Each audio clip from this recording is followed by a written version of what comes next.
Hello दोस्तों, मैं हुसैन जैदी एक नई न्यूज़ के साथ आपके सामने आ रहा हूं। दोस्तों, आज एक बहुत बड़ी न्यूज़ आई है कि ये जो मुसलमानों देश हैं, ये मुसलमान देश खामोश थे, लेकिन आज बहुत बड़ा एक ऐलान साउथ अफ्रीका के सामने आया है।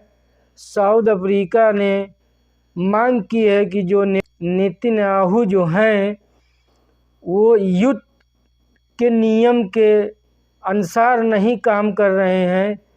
वो अपना नियम तोड़ते हुए नियम को तोड़ते हुए हर काम को अंजाम दे रहे हैं। तो इसलिए नेतन्याहू के खिलाफ साउथ अफ्रीका के विदेश मंत्री जो महिला हैं, अफ्रीका की महिला हैं, वो जो है इंटरनेशनल कोर्ट में जाएंगी और नेतन्याहू की गिरफ्तारी की डिमांड कर रही हैं और उनके ऊपर केस करने का आरोप कर रही हैं और अपील कर रही हैं। इसलिए कर रही हैं कि एक गाज़ा पट्टी जो हमास के लोग, आम आदमी जो मारे जा रहे हैं गाज़ा पट्टी में, इसराइल और फ़िलिस्तीन के अंदर जो गाज़ा पट्टी है उसमें आम छोटे छोटे बच्चे मारे जा रहे हैं। यहाँ तक कि जो वहाँ का अल शिफा हॉस्पिटल है वो तो एक आधे से ज़्यादा तबाह कर दिया है। और इल्ज़ाम जो है इसराइल वहाँ के हमास के ऊपर देता है, तबाह खुद कर रहा है, हमास के ऊपर इल्ज़ाम लगाता है। वहाँ पे तकरीबन जो कम 6 दिन के 8 दिन के बच्चे की मौत हो रही है अल शिफा हॉस्पिटल में। क्यों हो रही है? कि वहाँ पे ऑक्सीजन की ज़रूरत है और ऑक्सीजन जो है लाइट के बगैर पूरा नहीं हो पा रहा है, इसलिए बच्चे जो है दम तोड़ रहे हैं। वहाँ के प्रधानमंत्री ने कहा है कि अल शिफा हॉस्पिटल से मसर के हॉस्पिटल में इन बच्चों को शिफ्ट किया जाए एम्बुलेंस के ज़रिए। इसी पे बहुत बड़ा कदम साउथ अफ्रीका ने उठाया है और इस कदम उठाते हुए ये मुसलमानों के ऊपर समझ लो बहुत बड़ा तमाचा मारा है। ये कदम मुसलमान देश को उठाना चाहिए था, लेकिन वो साउथ अफ्रीका उठा रहा है, चाइना उठा रहा है, रसिया उठा रहा है।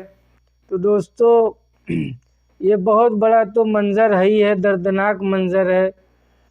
आज ये दिन आ गया है कि बूढ़े बुज़ुर्ग को अपने अपने कंधों पे लाद के लोग, जवान जो उनके माँ बाप बूढ़े हैं, उनको गाज़ा पट्टी से हटा के दूसरे एरिया में शिफ्ट कर रहे हैं।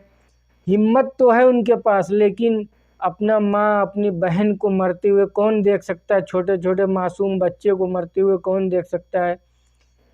ये मुसलमान देश जो 57 देश है, अगर ये एक बार आवाज़ उठा लेता तो नेतन्याहू घुटनों पे गिर के माफ़ी मांगता, घुटनों पे गिर के माफ़ी मांगता। लेकिन नेतन्याहू का बयान है कि ये जो मुसलमान कंट्री है चुपचाप रहे, ऐसे चुपचाप रहे, नहीं तो उनके लिए हश्र बुरा होगा। अब नेतन्याहू ने इससे बड़ा चैलेंज क्या देगा ये मुसलमान देश को? कह रहा है कि तुम खामोश रहो अगर अपनी अच्छाई चाहते हो। वाह रे भाई, इतना बड़ा चैलेंज देने के बाद भी ये मुसलमान हमारा देश कंट्री खामोश है। लेकिन आज बहुत बड़ा साउथ अफ्रीका की तरफ से, साउथ अफ्रीका की लेडीज़ जो विदेश मंत्री हैं उनकी तरफ से बहुत बड़ा बयान ये आया है। इंटरनेशनल कोर्ट में जाके नेतन्याहू की गिरफ्तारी का वो जो है अपील कर रही हैं और कह रही हैं कि हर कंट्री, मुसलमान कंट्री इसमें शामिल हो और अपील करे। यह कि ना कि जो है कोई ज़रूरी नहीं है कि जंग करने से मसला हल होए। जो इंटरनेशनल कोर्ट में है जाइए, वो बता रही हैं और वो जा रही हैं। तो दोस्तों, नेतन्याहू क्या है? कोई खुदा तो नहीं है ना, इंसान वो भी है ना। और उसके लिए आप आवाज़ उठाइए, आवाज़ उठाइए और उसके बदले में आपको देखिए नेशनल कोर्ट से क्या मिलता है। ये कोई ज़रूरी नहीं कि आप जंग करिए।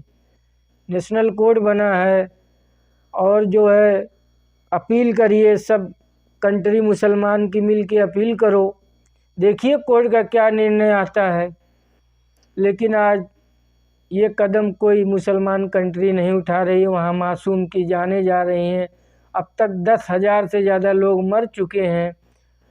और सबसे बड़ी बात, ये जो मासूम बच्चों को क्या खता है, क्या गुनाह है, जो जिनकी एज उम्र जो है तकरीबन 6 दिन, 8 दिन, 10 दिन के बच्चे मर रहे हैं। 40 से 45 बच्चे जो जन्म दिए हैं उनकी माँ, वो बच्चे दम तोड़ रहे हैं सिर्फ एक छोटे से ऑक्सीजन न मिलने की वजह से। और ऑक्सीजन न मिलने का रीज़न क्या है? लाइट। इसराइल जो वहाँ की लाइट काट दिया है। एक तो वही बात हो गई भाई कि ज़बरदस्ती तुम्हारे ज़मीन पे रहे हैं, तुम्हारे मुल्क में रह रहे हैं और तुम्हारे ऊपर जुल्म भी कर रहे हैं।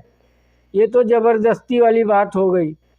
और युद्ध के नियम के खिलाफ ये नेतन्याहू जितना भी काम कर रहा है सब कानून के खिलाफ। इंटरनेशनल जो न्यूज़, इंटरनेशनल युद्ध के दौरान जो कानून बनता है उस कानून का उल्लंघन करके वो ये काम को अंजाम दे रहा है। लेकिन कोई सुनवाई नहीं हो रही है। गरीब गाज़ा पट्टी के आवाम की मर रहे हैं बेगुनाह लोग। आज ये 42वां दिन जो चल रहा है, उनके ऊपर बमबारियां हो रही हैं, तोप चल रही है, मिसाइलें चल रही हैं। तो दोस्तों, एक अकेला आदमी कुछ नहीं कर सकता, सब कंट्री को मिल के आवाज़ उठानी चाहिए। नेतन्याहू घुटनों पे आके जो है माफ़ी मांगता और जंग को रोकता, लेकिन ऐसा नहीं हो रहा है। वहाँ बेफजूल आवाम जनता मारी जा रही है। और वो दर्द और वो सीन मैं दिखा नहीं सकता हूँ, न बयां कर सकता हूँ, न देखने लायक का है। दोस्तों, बस हुसैन जैदी एक नई न्यूज़ के साथ आपके सामने आया था। न्यूज़ अच्छी लगी तो प्लीज़ आप चैनल को सब्सक्राइब कर लें और तब तक के लिए अपना ख्याल रखिए। फिर मिलते हैं कोई अगली न्यूज़ के साथ।